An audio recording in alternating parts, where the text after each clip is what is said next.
Olá, tudo bem? Eu sou o professor Jorge Palma, esse é o canal Meditando Direito. Esse é o quarto vídeo da série sobre a dosimetria da pena privativa de liberdade. No vídeo anterior, eu falava sobre as circunstâncias, né? As circunstâncias judiciais do 59, as circunstâncias legais que podem ser qualificadoras, atenuantes e agravantes genéricas, causas de diminuição e causas de aumento de pena, né? Nesse videozinho aqui, quarto da série, nós vamos falar especificamente sobre as circunstâncias judiciais. As circunstâncias judiciais, elas estão previstas no artigo 59 do Código Penal e elas são em número de 8. Vamos ao 59 então e nós encontramos lá as circunstâncias judiciais, sendo elas a culpabilidade, os antecedentes, a conduta social, a personalidade do agente, os motivos do crime, circunstâncias do crime, consequências do crime e o comportamento da vítima. Perdão.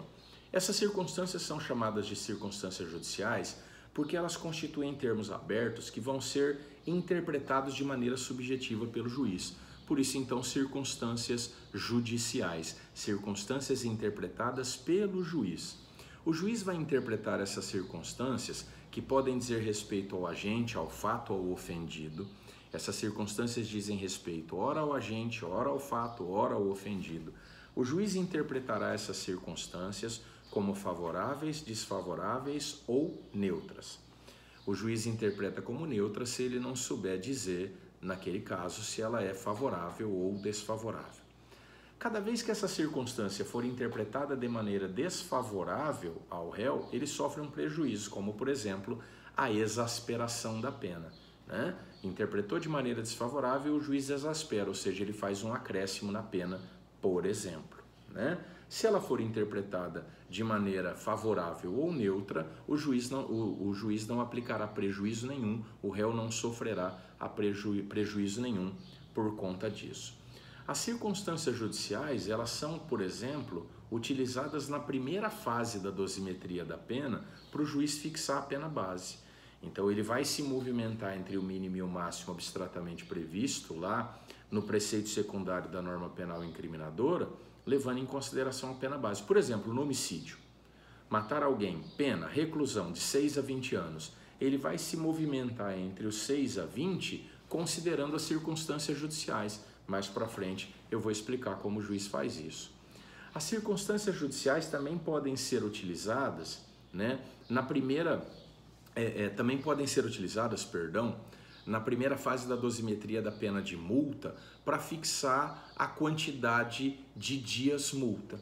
No caso da dosimetria da pena de multa, que é um critério bifásico, né, 2 fases, na primeira fase o juiz vai fixar a quantidade de dias multa, entre o mínimo de 10 e o máximo de 360 dias multa, e o juiz pode utilizar essas circunstâncias judiciais para definir quantos dias multa ele vai fixar, de modo que quanto mais dessas 8 circunstâncias judiciais forem interpretadas de maneira desfavorável, maior a quantidade de dias multa que o juiz vai aplicar.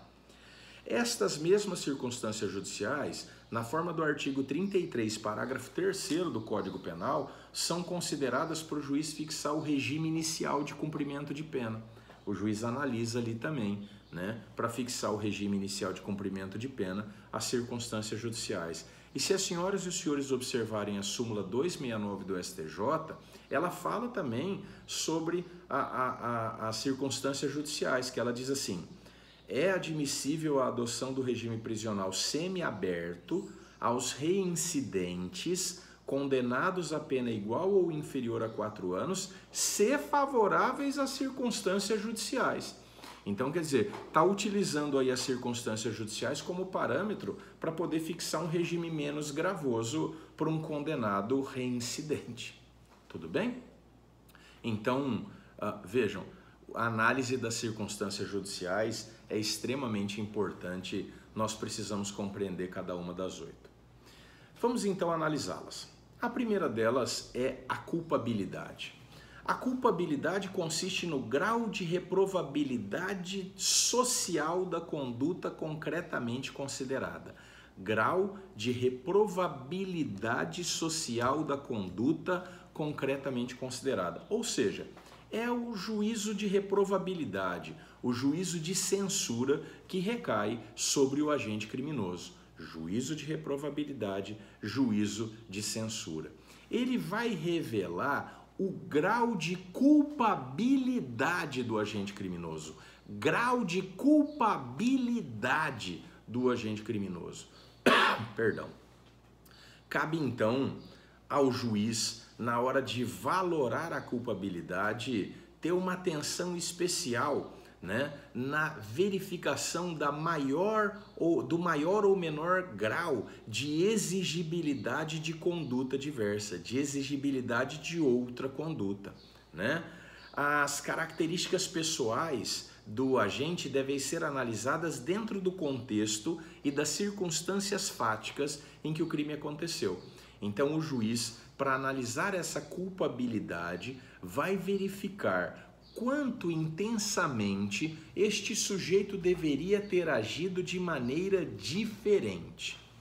Essa culpabilidade pode ser anormal, a culpabilidade inerente ao tipo, né? Então nada de especial, culpabilidade normal daquele tipo mesmo, ou pode ser uma culpabilidade acima do normal. Veja, o Supremo Tribunal Federal já reconheceu a possibilidade de exasperação da pena base em razão do agente criminoso em ilícito penal de concussão ser policial civil, valendo-se da autoridade inerente ao seu cargo, né, que exigiu indevida vantagem de pessoa envolvida com a prática de crime. Então veja, o Supremo Tribunal Federal entendeu que havia nesse crime uma culpabilidade maior do que o normal por ser o agente um policial civil. Veja, ele é um sujeito que deveria lutar contra o crime, não está praticando o crime. Então a culpabilidade dele é maior do que a culpabilidade de outra qualquer pessoa naquela circunstância, porque ele deveria estar coibindo a prática de crime, né? A culpabilidade, ele revela um maior e mais elevado grau de reprovabilidade da sua conduta. Perdão. O STJ já entendeu que o elevado grau de instrução do agente criminoso justifica especial gravame no juízo de culpabilidade, permitindo a exasperação da pena base.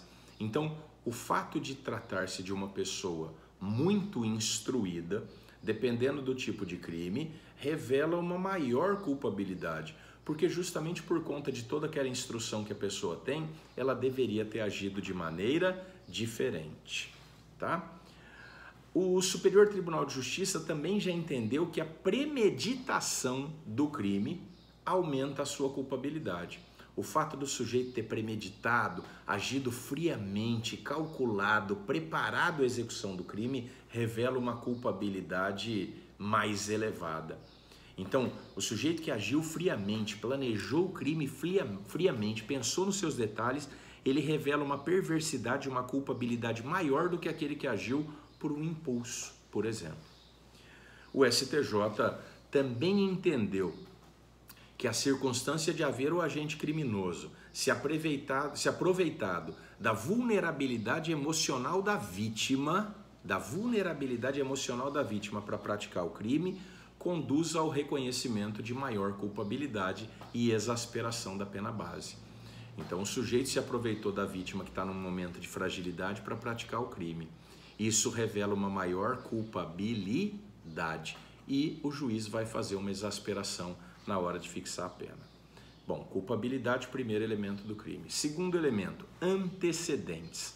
São os dados relacionados à vida pregressa, à vida anterior do agente. Veja, só pode ser considerado como um antecedente condutas praticadas antes, condutas realizadas antes da prática desse crime que está sendo julgado agora, né? Então, por exemplo, estamos julgando um crime de janeiro de 2019.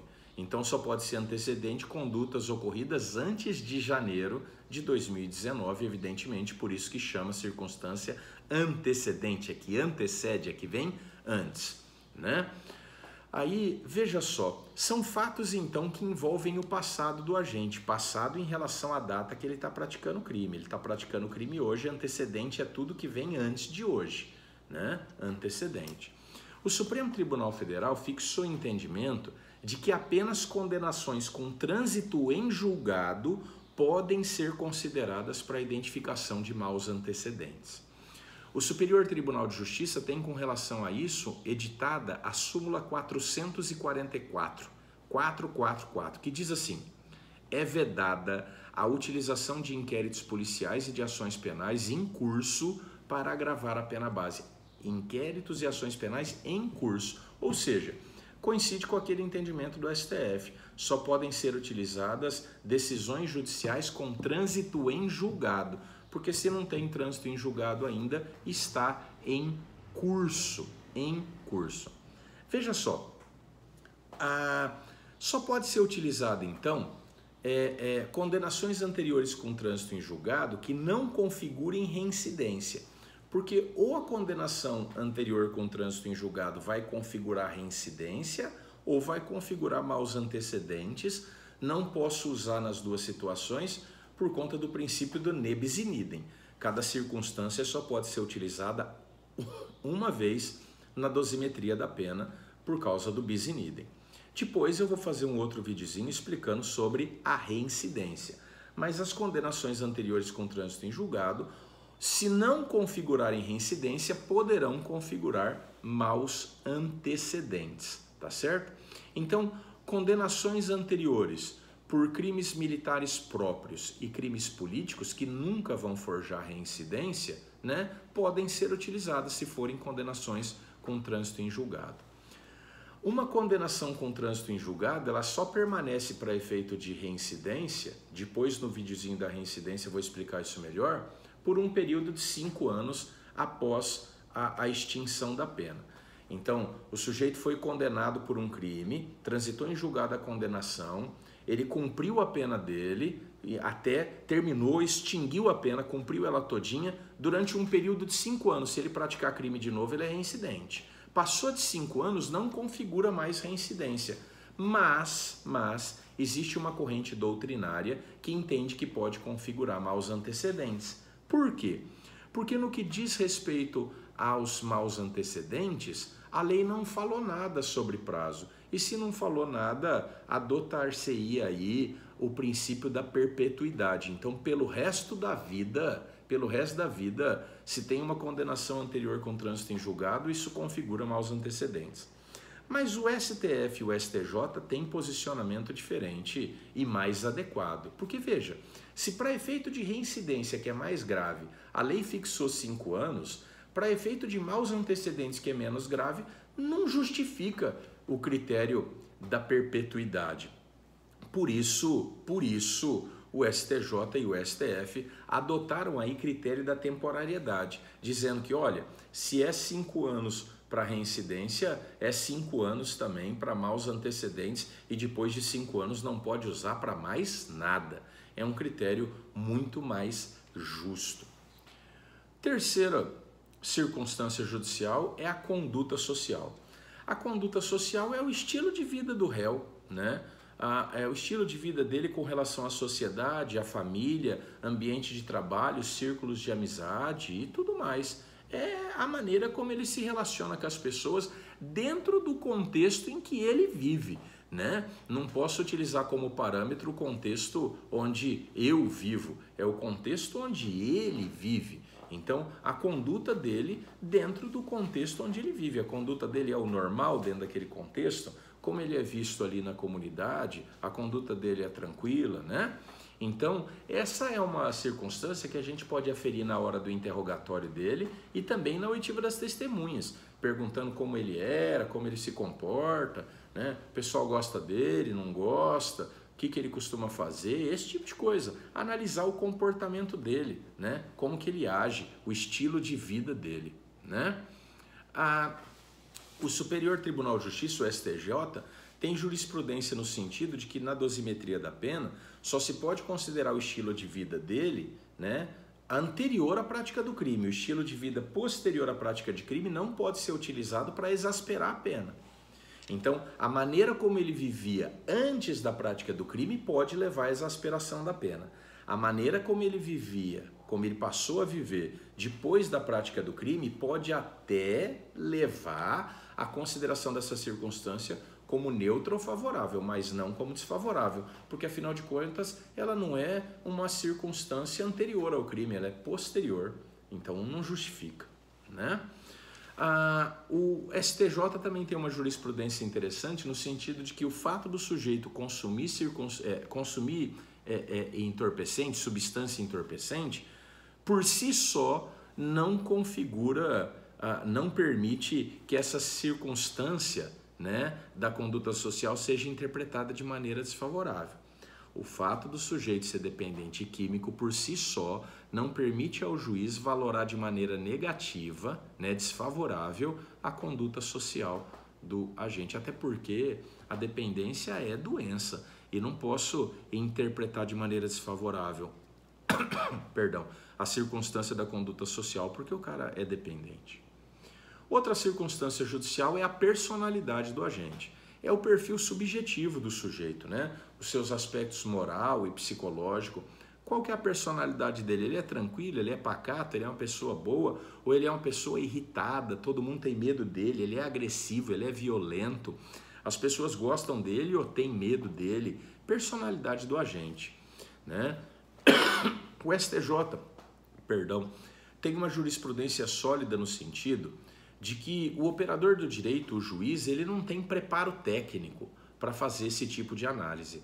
Então só se pode interpretar a personalidade do agente de maneira desfavorável se houver um laudo elaborado por um profissional da psiquiatria ou da psicologia, né? Se não houver um laudo elaborado por um profissional técnico da psicologia ou da psiquiatria, a personalidade não pode ser interpretada de maneira desfavorável. Deve ser interpretada de maneira favorável ou neutra.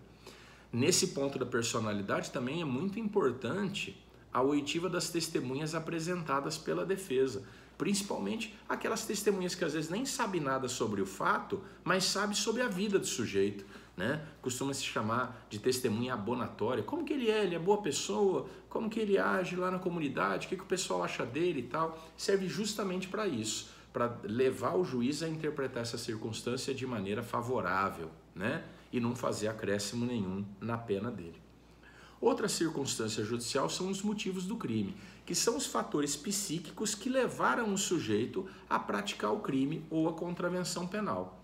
Vamos analisar aqui como exemplo o sujeito que tenha praticado um crime para saciar a sua fome, as fomes da sua família ou para tirar a dor. Imagine o sujeito, já ouvi falar de uma vez, que estava desesperado no pronto-socorro com a filha passando mal, ninguém atendia e ele começou a quebrar as coisas, puxar a gente pelo braço, foi grudar médico pelo braço, até machucou, mas ele estava, lógico que a conduta é ilícita, mas desesperado para aplacar a dor da filha. Então veja, o motivo do crime que levou o sujeito é um motivo que deve ser interpretado pelo juiz de maneira desfavorável.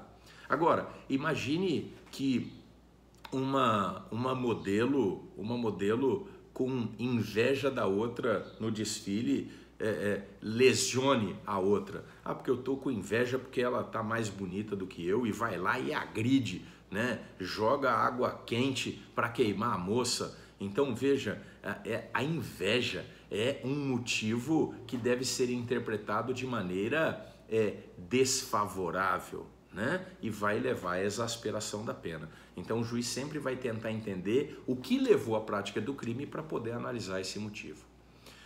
Outra circunstância judicial de 59 são as circunstâncias do crime, que são os dados acessórios, secundários, relativos à infração penal e que não integram a estrutura dessa infração penal do tipo, como, por exemplo, os instrumentos empregados na sua prática, as condições de tempo e lugar, modo de execução. Então, por exemplo, foi com crueldade, o crime foi executado com crueldade, o lugar onde ele foi executado, a forma, o tipo de instrumento que foi utilizado, isso pode revelar uma maior perversidade do sujeito. Então, essas circunstâncias serão analisadas pelo juiz também.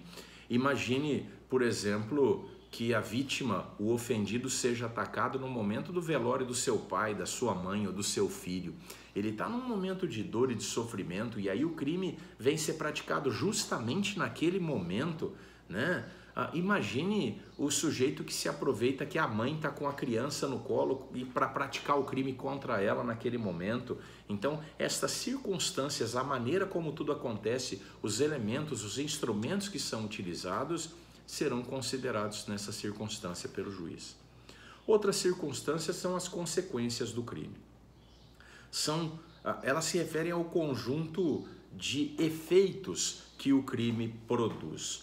Por exemplo, um estupro praticado contra homem ou mulher, ele causa um medo natural nessa pessoa. É um medo que é inerente àquele crime. Isso não é uma consequência fora do comum daquele tipo de crime, então não pode ser valorado de maneira negativa para exasperar a pena, porque isso já é normal, é inerente àquele tipo de crime. Mas imagine que esse crime de estupro seja praticado na presença dos filhos menores desse homem ou dessa mulher que está sendo violentado. Isso causa nas crianças uma consequência além do normal, que é uma consequência psicológica. Aquilo vai causar um impacto psicológico naquelas crianças.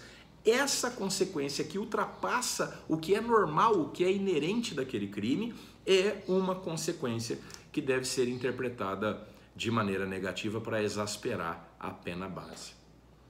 Outra circunstância, e a última, é o comportamento da vítima. Trata-se de analisar a maneira como a vítima se comportou, porque ela pode, de alguma maneira, ter provocado ou facilitado a prática do delito.